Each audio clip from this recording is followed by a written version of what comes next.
presentar el quinto caso en esta jornada y va a estar, se trata de un abuso sexual de una menor de edad y se los va a presentar la licenciada Mara Barrionueva. Por una cuestión de manejo porque quiso ser distinta a los demás, lo va a hacer desde la silla. Bueno, pero los voy a saludar correctamente. Cuando se apague el aire yo dejo el micrófono porque somos poquitos, así que no creo que sea necesario. ¿O me escuchan bien ahí? No, pero mejor para... Bueno, está bien. Bueno, pero ¿se escucha ahí? ¿Ahí se escucha bien? Sí. Bueno, la idea es hacer como una propuesta un poquito diferente a lo que hemos visto en las jornadas del año pasado y a lo que venimos trabajando en estas jornadas. Es decir, hacerlo un poquito más dinámico, interactuando, y entonces, en este caso, yo lo que pensé, para que trabajemos juntos, es hacer una presentación como una foto de un caso, y lo vamos a hacer solamente en un plano descriptivo. La propuesta sería no empezar a trabajar la mecánica de ese caso, en lo jurídico, en lo psicológico y en lo social, solamente tomarlo como un disparador, porque me parece que en otras ocasiones un riesgo que hemos tenido en relación a lo que intentamos transmitir fue empezar a hacer como juicio de valor de cómo se manejaron los casos anteriores, y creo que es un riesgo complicado tanto a nivel intimidad de la causa, la identidad de las personas en cada causa. Obviamente es un ambiente chico, nos conocemos todos y ustedes que trabajan en el área con pequeños datos ya pueden captar el caso, y tenemos que ser respetuosos de justamente la privacidad de cada causa. En este caso es una causa que ha transitado, digamos, yo he podido intervenir en todas las instancias, y entonces me pareció importante, Nico, poder compartir con ustedes todo lo que ha ido pasando, pero desde este lugar, solo descriptivo. En esta causa, que es por abuso sexual, me convocan en una etapa de entrevista previa. Ya ustedes están escuchando cómo trabajamos con las cámaras Gesell. Hacemos una entrevista de estado emocional, que es previo a la administración del dispositivo. Si la persona está en condiciones, y en eso tenemos ya nuestro protocolo para ver si está lúcido, si puede manejarse con cierta independencia, porque esperamos que en ese ámbito el menor, en este caso, pueda ingresar solo para evitar condicionantes en su discurso y en su relato, y también en su aspecto emocional. Desde ese lugar se pasa luego a la cámara Gesell. Posteriormente a esto viene el pedido de la pericia psicológica, aparecen los puntos de pericia, y en ese caso, si hay algunos otros detalles, y esto es como un poco sintetizando todo lo que hemos desarrollado en los casos anteriores, el último punto que dice "y todo otro dato de interés", ahí tratamos de aportar algún otro elemento que pueda ser de interés para la causa. Entonces, en este caso, a todo ese recorrido yo le pude agregar, porque me convocaron a la audiencia de debate. Es decir, vamos a pensar en el término de 2 años más o menos de proceso. Esta menor tenía 5 cuando empezamos con todo esto, y la idea de que yo pudiera estar en la última instancia era para evitar, juntamente con la cámara Gesell, que ella participara en el debate. Y otra vez, en el concepto de la revictimización, la tuviéramos que movilizar, exponer a situaciones difíciles, porque además no nos olvidemos que yo, en este caso, me voy a venir un poquito más acá, como todos los que participamos en el recorrido, somos extraños que las personas que están dentro de una causa nos heredan, ¿está bien? Y en el aspecto de la psicología, en relación a la salud mental, si vamos a pensar en términos de asistencia psicológica, cosa que no es nuestra función pericial, claramente, dentro del ámbito de la justicia es pericia, dentro del ámbito asistencial es otro tipo de intervención, no hay demanda.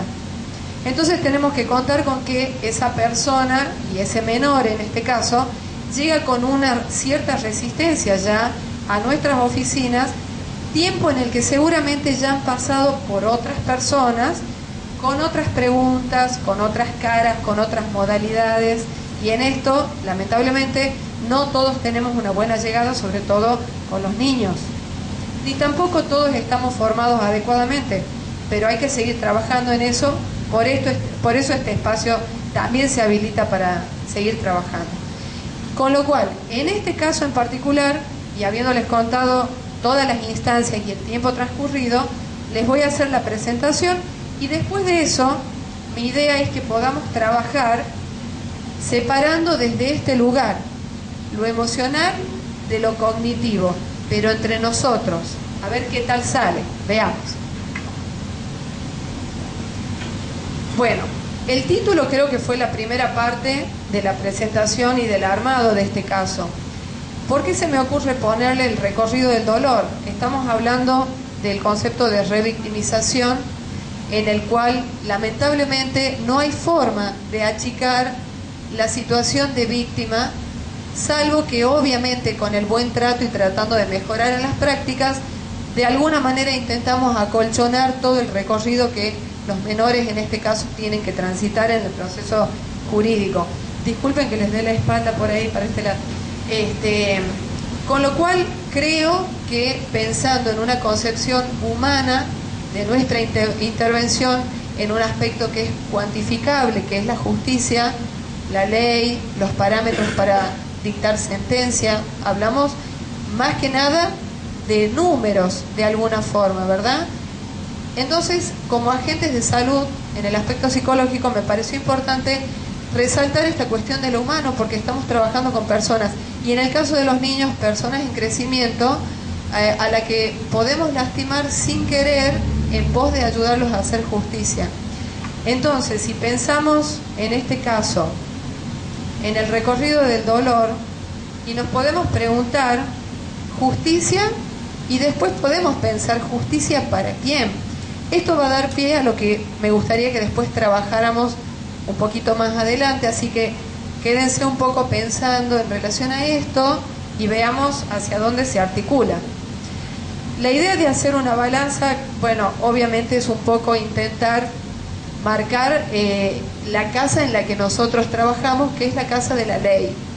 No estamos en un hospital, entonces vamos a poder intentar pensar esta cuestión del recorrido del dolor desde un lugar de negociación, de costos-beneficios, de medidas, de reparación, si la hubiera o no, y por eso la idea sería justicia, y justicia para quién.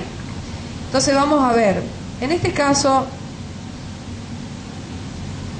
el señor en cuestión, detenido, es un masculino de 50 años, comerciante, soltero, sin hijos, maestro de catequesis a cargo de un grupo de niños.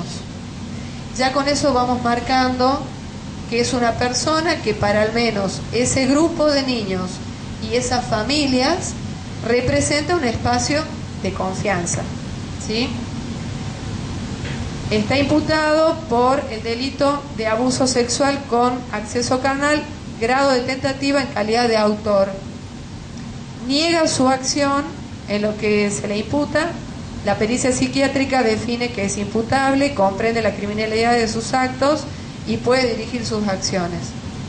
Hasta acá, judicialmente, el proceso sigue su curso normal, pero no nos olvidemos de este punto. Persona de confianza. Muchos de los que estamos hoy presentes somos padres y en este sentido vuelvo al punto de lo humano. Pensemos en lo que representa elegir los lugares donde dejamos a nuestros hijos y desde ese lugar quienes apuntan a una religión católica y a una formación en este sentido, elegir al catequista o al espacio de formación tiene un compromiso mucho más grande que inclusive pensar en la escuela donde los vamos a mandar, ¿verdad? Tiene que ver algo de la moral, de los principios, es mucho más complejo. De manera tal que, si pensamos en esta situación y vamos hacia el otro punto, nos encontramos con una menor víctima de 5 años de edad, vecina de este señor, familia conocida de ellos. En este plano tenemos lo que se llama límite de confianza. En muchos casos las relaciones vinculares tienen que ver con espacios de relación más complejos que solamente el familiar, el vecino, el amigo, el primo, tío, etcétera. Como una forma de espiral van marcando distintos niveles de relación, pero dentro de lo que llamamos círculo de afecto. ¿Está? Entonces, esta menor, claramente vecina, familia conocida de este señor imputado, iba a jugar sin ningún problema porque era un espacio, entre comillas, seguro. No nos olvidemos que cuando describimos a la otra persona, al imputado, hablamos de un espacio, de una persona de confianza.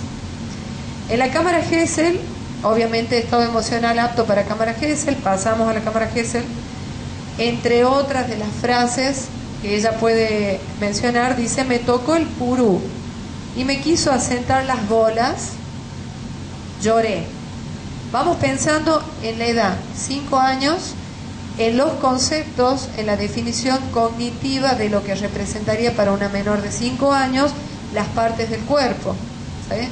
O sea, las vamos nombrando según la estructura cognitiva con la que contamos. En la infancia es de una manera, en la adolescencia es de otra, en la adultez es de otra, y vamos agregándole elementos para nombrar, en este caso, las partes del cuerpo. Él tenía la bola dura, vamos a remitir a que esto implicaba una erección.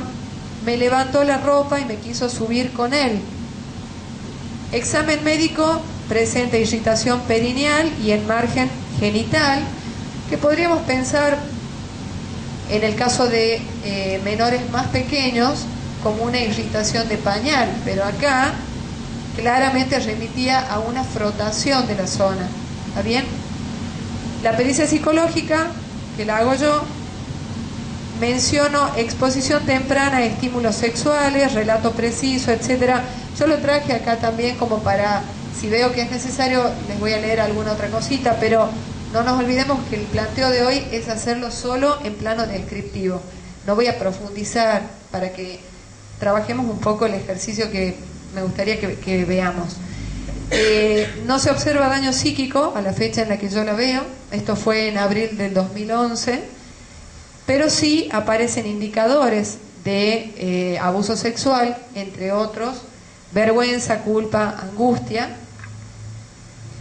En este caso vamos a pensar 5 años, yo les vuelvo al punto porque hablamos de una etapa evolutiva en donde los lazos primarios son muy importantes, las figuras, diríamos, extrafamiliares remiten a los vínculos primarios, madre y padre. Entonces es probable que para esta criatura este señor implicara una figura paterna, de confianza, de sostén.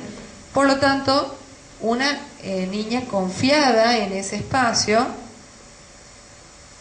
ingenua y vulnerable. Y en ese punto vamos a pensar en la figura del daño. A ver, el daño psíquico es digamos, una situación sintomática que va a tener que ver con una ruptura psíquica en la persona, en general, que va a marcar un cambio entre un antes y un después de algún hecho puntual y que va a condicionar el resto de la vida de esa persona a partir de ciertos síntomas, mecanismos de defensa. Es un poco más profundo, no lo voy a desarrollar acá, pero ¿por qué no había hasta ese momento indicadores de daño psíquico? Porque la nena se podía comunicar bien, podía hablar del tema, lo cual es muy importante, verbalizar el hecho. No había, digamos, un monto de angustia exacerbado que no le permitiera conectarse con la situación. Es decir, eso es un aspecto de salud en ese psiquismo de 5 años, con el que seguramente, y espero que así pudiera haber sido, la mamá hubiera operado después para pedir un apoyo psicológico y trabajar desde ese lugar para que no quede anclada en esta experiencia. La idea en este sentido es pensar que si de un lado tenemos una persona de confianza, del otro lado tenemos un doliente, porque recordemos el tema del título, ¿no es cierto? Recorrido del dolor. El dolor en este caso está depositado en una criatura que no tuvo por qué pasar por lo que pasó y que, bueno, hay que seguir trabajando con eso para que pueda reparar de alguna manera. En este juicio, cuando me llaman a la audiencia de debate, esta es la resolución. ¿Estamos? Declarar culpable del delito, condenándolo a la pena de 1 año y 8 meses de prisión en suspenso, etc. Bien. Yo diría, de nuevo con esto, ¿no es cierto?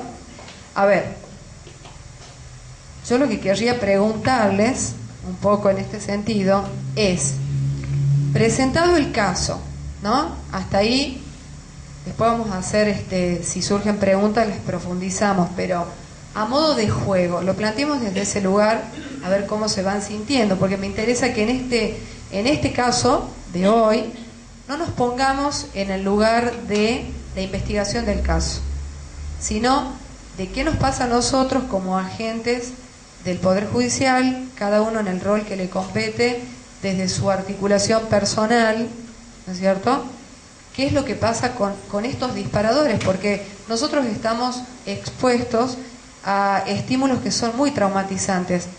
Claramente aparecen mecanismos de defensa donde, de alguna manera, nos ponemos un poquito robots, ¿verdad? Depende el lugar de cercanía que tengamos con el hecho y el tipo de hecho, como para zafar y poder funcionar, como el médico con sus cirugías y que toma cierta distancia, que es una distancia instrumental para poder funcionar y que lo emocional no complique la función. A nosotros nos pasa también esto, pero este trabajo no es gratis, hay costos, y en esos costos muchas veces los que reciben, diríamos, el efecto secundario son nuestros cercanos. Esto no es una terapia de grupo tampoco, pero me parece interesante que veamos un poquito qué nos pasa a nosotros. Entonces vamos a ver. La idea sería, vamos a pensar en el caso tratando de separar los dos aspectos. Vamos a empezar con la parte emocional. Yo quiero que ustedes puedan pensar y contarme, con esa descripción del caso, ¿qué emociones sintieron? A ver, digamos, no les voy a poner yo la emoción, pero vamos a dar un ejemplo. Impotencia, angustia, bronca, indiferencia. A ver, ¿quién me quiere empezar a contar qué le pasó con esto? Perlita. Bronca, fastidio, como mamá, de pensar que mandar a un niño realmente a la catequesis, sobre todo, en un lugar que no se te cruzaría jamás por la mente que pueda pasar una cosa así, a un niño. Bronca, ¿qué más? Impotencia.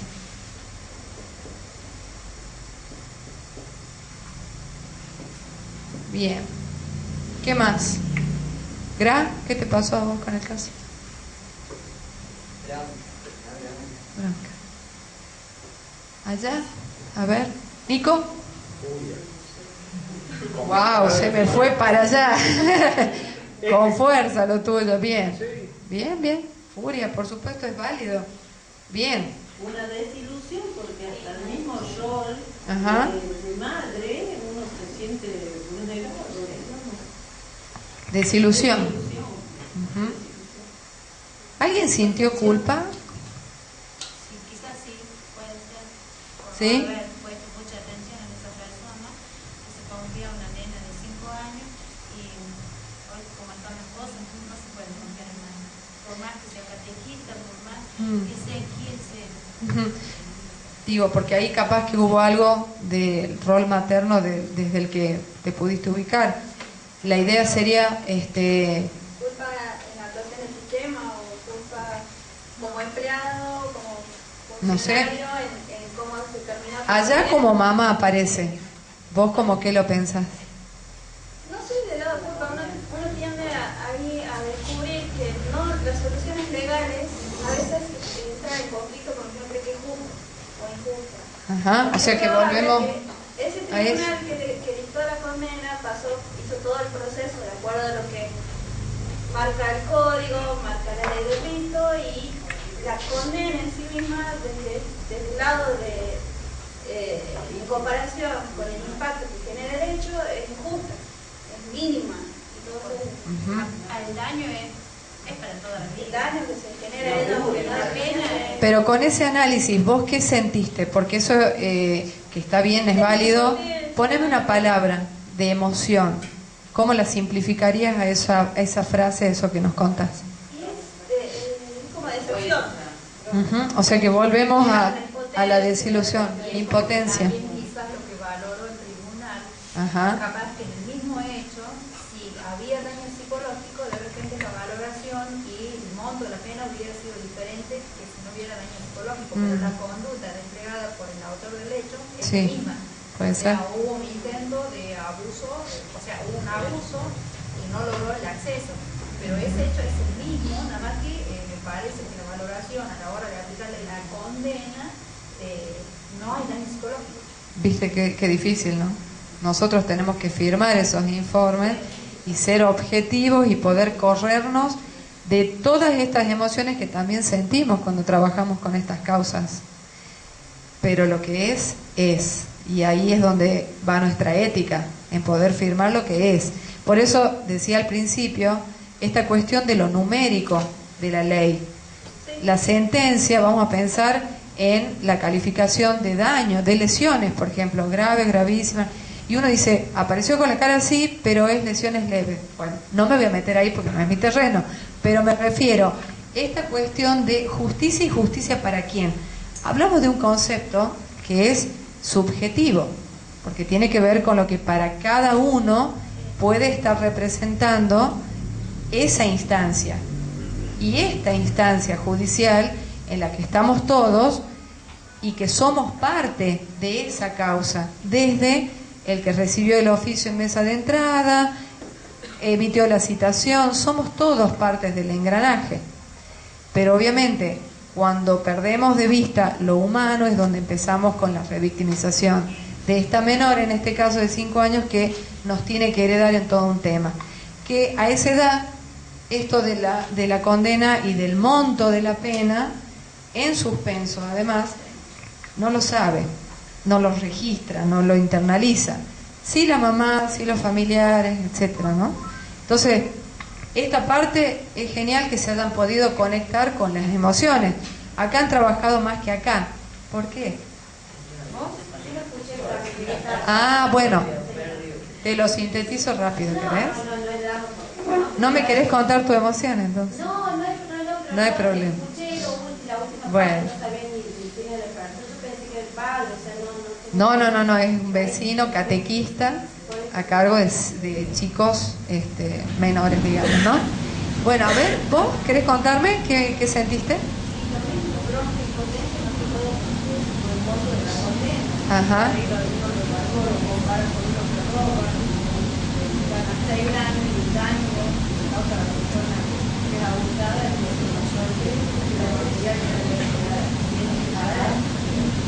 Bueno, la otra parte de esto tendría que ver con empezar a conectarnos ahora con el pensamiento, ¿sí? Tanto las emociones como el pensamiento son complementarios, nos definen en una actitud respecto de algo y nos ayudan o nos obstaculizan, en este caso, la tarea o el rol que ejercemos dentro de la institución en la que trabajamos. Veamos la parte cognitiva. A nivel de pensamiento, acá hablamos de emociones. Esto que vos pudiste decir está ligado al pensamiento, porque vos empezaste a focalizar toda una secuencia, un análisis de situación. A ver, vayamos desde ese lugar pudiendo decir palabras que nos representen la modalidad a seguir a nivel de pensamiento. ¿Qué creen ustedes que habría que hacer? Este caso ya está resuelto, o sea que no tiene que ver con, vuelvo al punto, hablar del caso, sino ¿qué creen ustedes como medidas posteriores a esta situación que tendría que tomar la menor, la familia, el contexto judicial, si cabe la idea? ¿Qué dirían? Cris. ¿Asistencia psicológica puede ser? Tal vez no. No sé, yo les tiro como una punta, ¿no? Como para... Se puede pensar... Es para toda la vida, sin duda. Pero en este caso tendría que ser más que nada prestar atención a cómo se desarrolla aborto, seguir a posteriori, digo, cómo sigue eso, más que nada. No cometer los tratamientos que ella profesional en el tema, que está diciendo que no ha logrado de repente aplicar.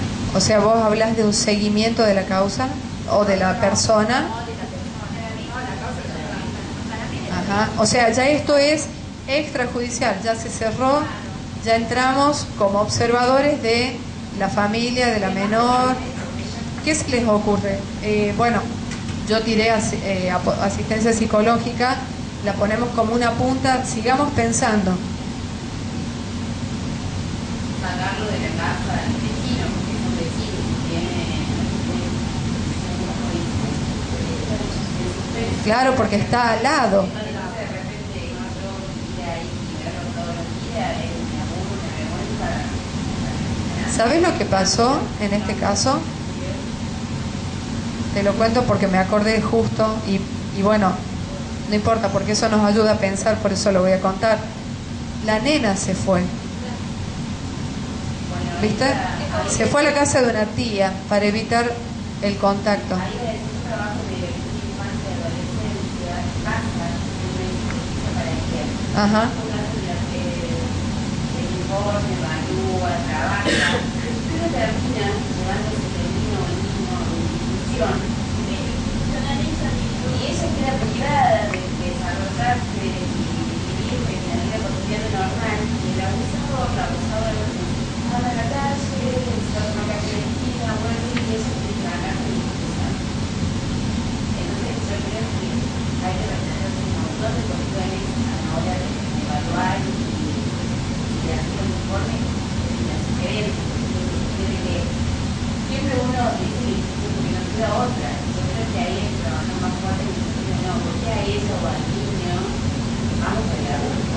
Pero vos sabés que en este caso no es que fue una medida judicial por la que ella sale de la casa a resguardo a la casa de una tía, fue una medida familiar, ¿no es cierto? Pero como vos decís, ahí es un punto que no se... La justicia lo dejó que siga viviendo aquí. Mira, no sé qué pasó después, pero te diré, en la sentencia lo único que figura, por eso lo sinteticé ahí, en el resuelvo es eso. No se dice nada de lo que él tiene que hacer después. Tal vez esa sea una instancia para pedir, ¿no? No, pero por ejemplo, no sacar de la imagino que estas medidas fuerte expenso que debe cumplir ciertas condiciones, ciertas obligaciones y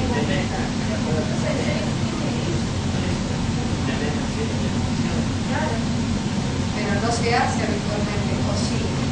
se supone que tienen sus pesos se dictan estas expresiones. Sí, es obligatorio. Entonces, por ahí, ser más exigentes ahí. Un tipo que lo acusan de haber matado a un niño de un año, pero no lo mandan a la a trabajar. Ahí voy.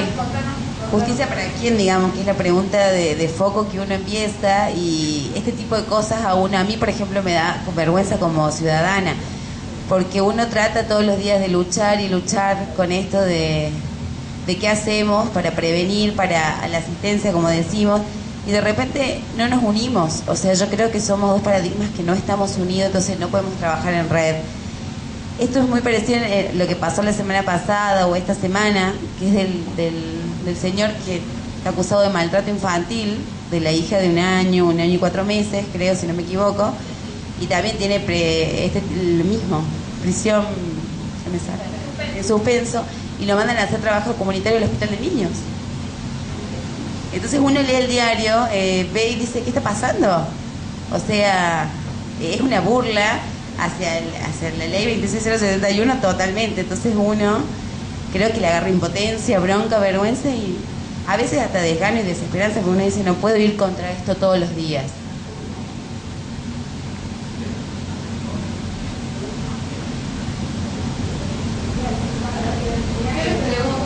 Lo leo del diario, porque... Pero no importa, porque no nos olvidemos que el planteo de hoy, para que nos reordenemos, es tomar disparadores. No vamos a profundizar sobre cada caso porque hay un montón de variantes que se desarrollan y uno no está siguiendo esa instancia, entonces no podemos saber. Pero el diario es un estímulo, la tele es un estímulo, el trabajo nuestro con lo cotidiano también, mismo el clima laboral en el que estamos, son distintas cosas a las que estamos sujetos y tenemos que trabajar desdramatizando dentro de lo posible para justamente poder pensar mejor, bajar un poco el nivel de angustia, de ansiedad, ver por dónde lo dirigimos, poder pedir ayuda cuando no podemos trabajar. Esto que vos decís, el decano, me parece que es una palabra que también representa todo lo que han expuesto, porque la desilusión, esto de empezar a tomar distancia emocional de los casos para poder funcionar, vamos todos los días de 7 a 1, marcamos miedo con el miedo, o sea, no es un espacio fácil, ¿está bien? Entonces, la sugerencia también, si me permiten en este sentido, es que podamos revisar nuestras limitaciones, nuestras posibilidades, y no olvidarnos desde este lugar, que lamentablemente no vamos a poder quedarnos tranquilos nunca en relación a ningún caso, siempre va a haber una falta dando vueltas. Pero estamos en un ámbito judicial, es la ley la que define, pero no dejemos de perder lo humano, en nuestra función dentro de cada uno de nuestros espacios, porque estas emociones que ustedes han podido nombrar son las que sentimos todos, y ustedes las están pudiendo decir, y eso es muy bueno. Medidas a seguir, y ahí volvemos al organismo, a ver qué es lo que permite la ley, esto que vos decías, que es obligatorio, que hay que tomar medidas después, en fin, trabajar en red. Esto de trabajar en red hace años que lo escuchamos, nos llaman al Hospital San Juan, al Hospital de Niños, a trabajar con los colegas allá, que reciben los oficios obligatorios porque es una carga pública, con todo lo que eso implica, son organismos que están saturados, bueno, no desarrollemos ahí porque volvemos de nuevo a todo esto. Entonces la idea es poder entender que funcionamos con las dos partes en forma complementaria, lo emocional, lo racional, pero también tenemos que registrar cuáles son los instrumentos con los que contamos para operar desde la función de cada uno y cuáles son las limitaciones. Porque ahí aparece de nuevo la frustración, es decir, me gustaría que por esta cuestión hacer tal cosa, hacer la otra, pero tenemos que revisar qué es lo que podemos en este ambiente jurídico. Este es el punto. Negociar, ¿no es cierto? Sigamos pensando en las medidas. Decían la restricción. Sacar al vecino, trabajar en red, la asistencia psicológica. ¿Qué hacemos con la madre, por ejemplo? El padre es ausente, yo no describí el contexto familiar de la nena, solo me focalicé en la nena, papá ausente, una mamá muy precaria, con adicciones, ya que hablamos también de un contexto complicado. ¿Qué se le ocurre en ese punto? Se podría pedir dentro de las medidas, instituciones de lo que solemos volver, pienso yo, ¿no? Una actualización del informe socioambiental, digamos, ¿no? Pero eso ya posterior al juicio, ya se cerró la causa, ¿se puede? No, ¿quién es resuelto? Ahí desde ese no, porque podría yo me refiero una vez es resuelto. Ahí resuelve y hay todas las cosas, ¿no? Las restricciones de posibilidad que el maestro, la menor, se puede disponer y puede todo lo que quiera en realidad, el beneficio de la menor, ¿no? Yo en el caso de la madre es una actualización de informes, un informe socioambiental, hacerlo de una manera mensual, bimensual, y la asistencia social, ella generalmente siempre sugiere algo, por lo menos los informes que yo recibo, da el panorama a donde ella va y da una sugerencia, porque de ella, ¿El digamos. informe socioambiental? Sí, porque ella más que nadie, casi cualquiera, más que el juez, más que cualquiera que incluye la causa, va y conoce la realidad. Ajá. Usted acaba de hablar de que era tenía una vida precaria y todo eso. Eso lo ve la asistencia social también. El juez no se va a la casa de la víctima y del victimario. Uno toma conocimiento del informe socioambiental.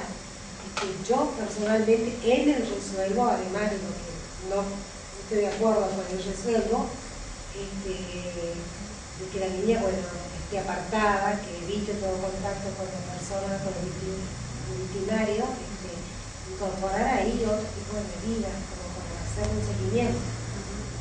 De hecho, bueno,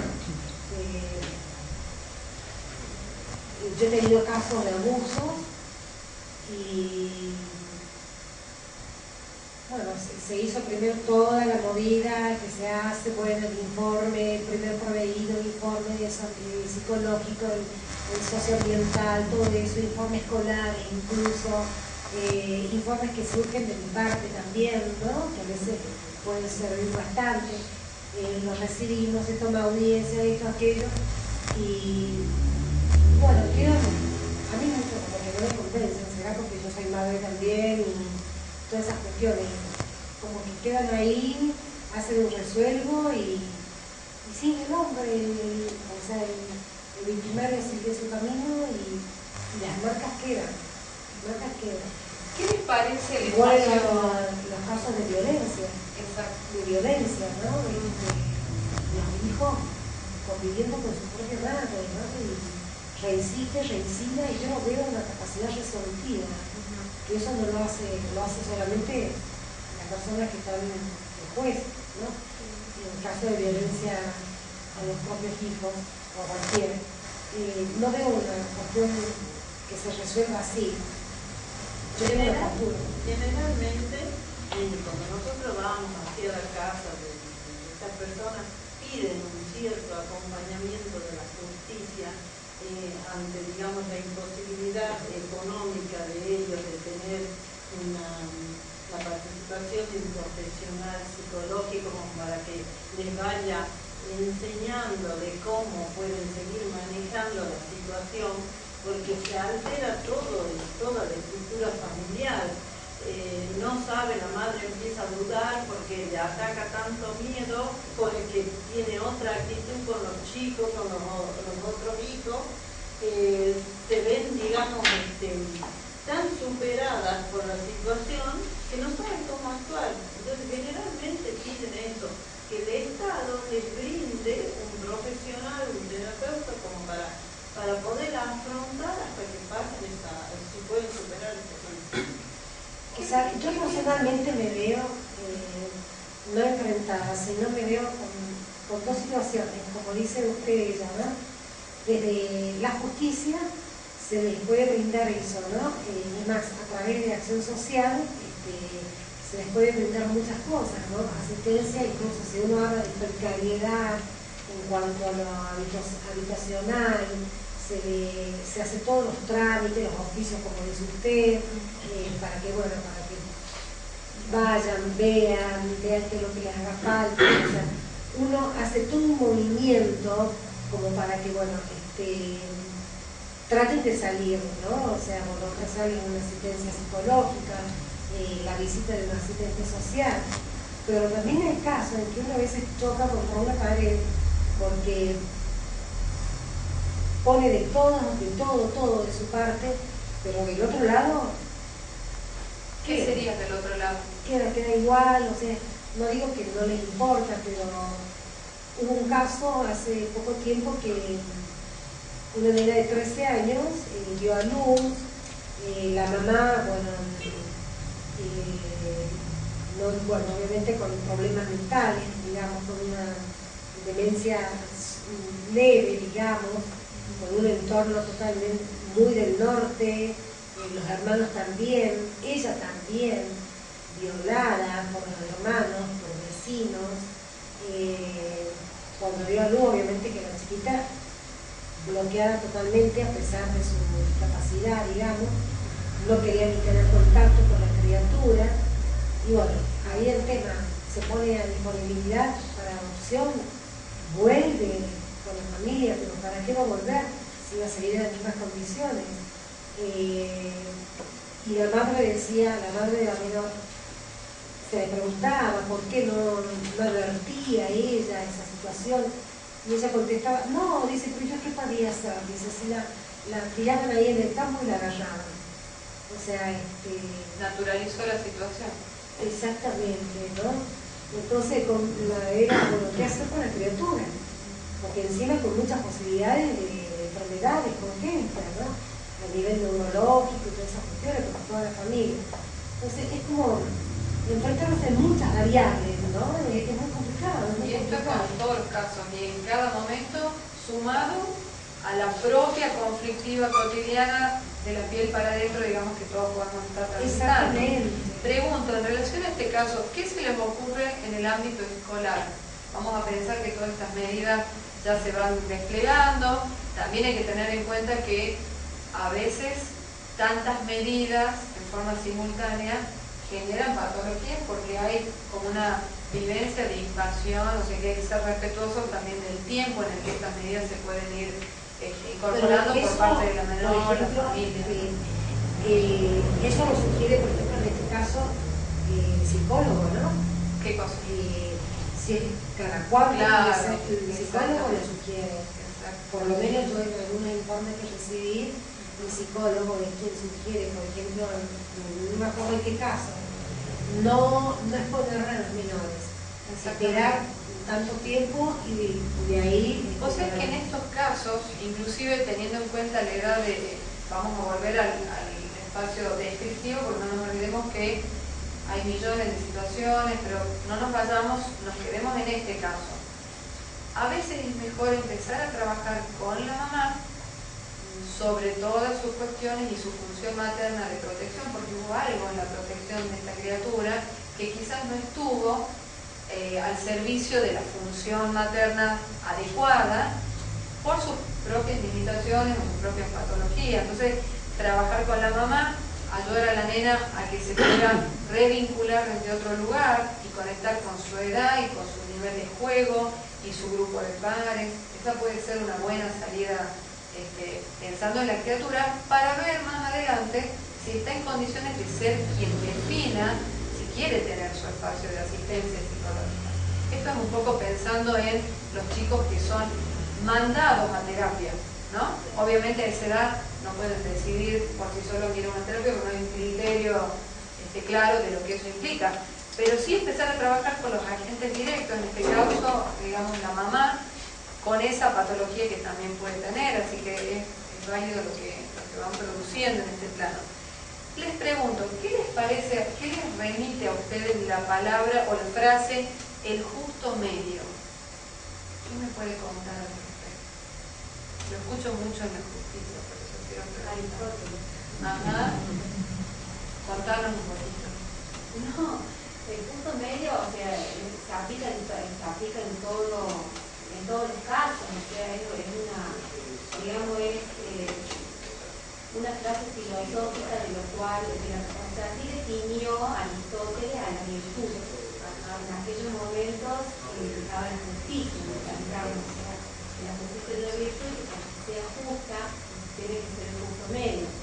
Y ahí se aplica hasta para minimizar la pena. Muchos opinan que ni siquiera se tiene que partir del mínimo ni siquiera del máximo, o sea, del máximo para abajo, del mínimo para arriba, no. Se tiene que aplicar, se tiene que partir del medio y de ahí valorar las acciones para abajo y valorar las acciones para arriba. O sea, se aplica para todo, digamos, a partir de... ¿Y cómo definen el justo medio en esa valoración? Digamos, el punto medio en Aristóteles es, digamos, lo que está en el medio de dos extremos. Pero digamos en ese plano de justo y injusto y en el medio justo medio. O sea. Por eso, pero como vos decías a nivel de la pena, hablamos de números, ¿no es cierto? Sí, el mínimo es tanto, el máximo es tanto, tendríamos que revisar las leyes también, ¿no? Para volver a pensar en qué pena, para qué delitos, y etcétera, pero nos filtramos y hablamos de eso, volvamos al caso. En eso, ¿cómo lo definís? Hacés la ecuación y de ahí partís en agravante y atenuante. ¿Cómo están los Yo no, o sea, yo no la cosa media, respecto a lo aplicar o lo aplican los tribunales de un país, o sea, por ejemplo, lo aplicaron en el hombre que supuestamente mató a la mujer, en un campo. No sé dónde anda el micrófono, pero cuando quieres dar ahí. No, para vos, porque cuando se prende el aire. Entonces, dale para él. No, la Corte Suprema de Justicia de la Nación dijo que es el partido mínimo, y de ahí para arriba. O sea, el caso dijo que es el partido mínimo y la mujer que mató al hijo del cambio. No, la del caso mató a Jesús, la mujer, el marido que mató a la mujer. Sí.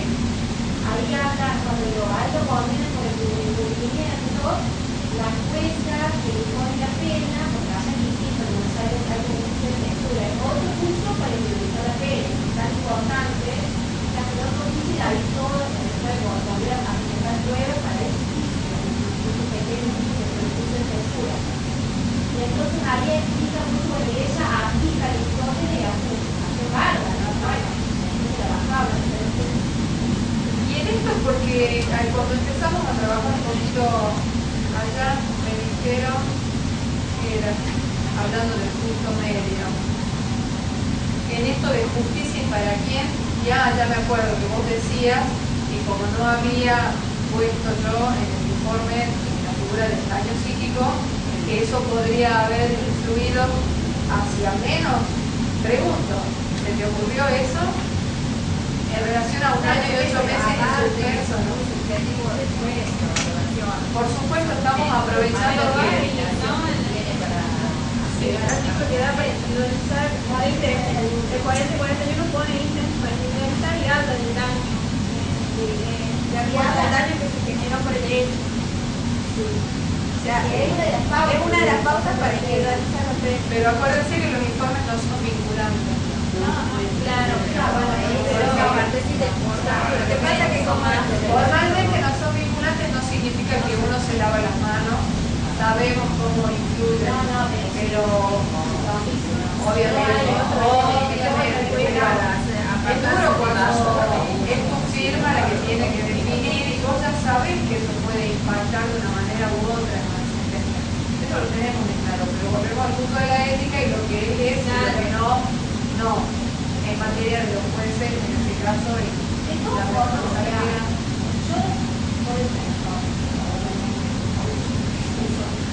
Pero yo no sé, o sea, no conozco el caso que vos decís, no lo escuché desde el principio, que se dice el caso, cuando llegué y estaban hablando de nosotros todos como distintos. Pero yo creo que los jueces no, o sea, primero se tiene que condenar con pruebas y con pruebas legales, o sea, para aplicar la ley tiene que ser legal la prueba. Sí, yo esta mañana estaba hablando con el doctor Garcés, ¿no? De un caso de estudiantes morir, salen de los diarios como los peores de la justicia, y ellos tienen contaban la prueba de aquel caso, o sea, era para llorar. O sea, consistente para condena. Las partes no ayudan, las partes no ayudan para poder tener una prueba. O sea, entonces, por ahí te hablan de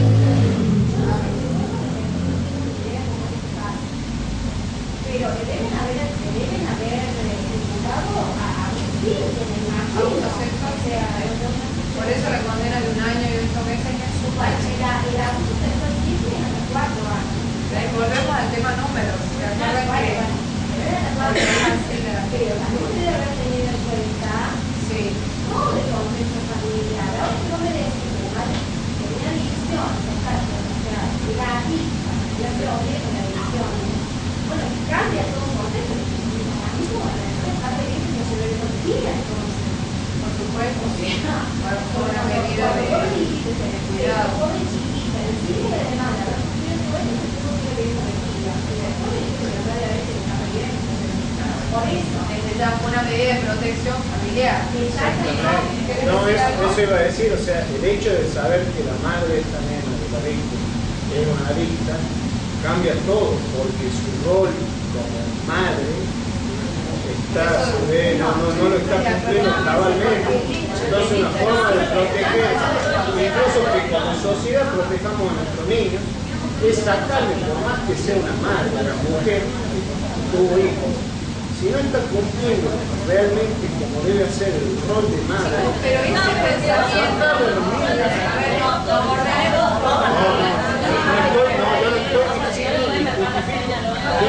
escuchen un minutito, tomemos aire. Los padres tienen que estar todo el tiempo cuidando lo mayor posible a sus hijos. Nico, una pregunta. Pregunto para que lo sigamos pensando.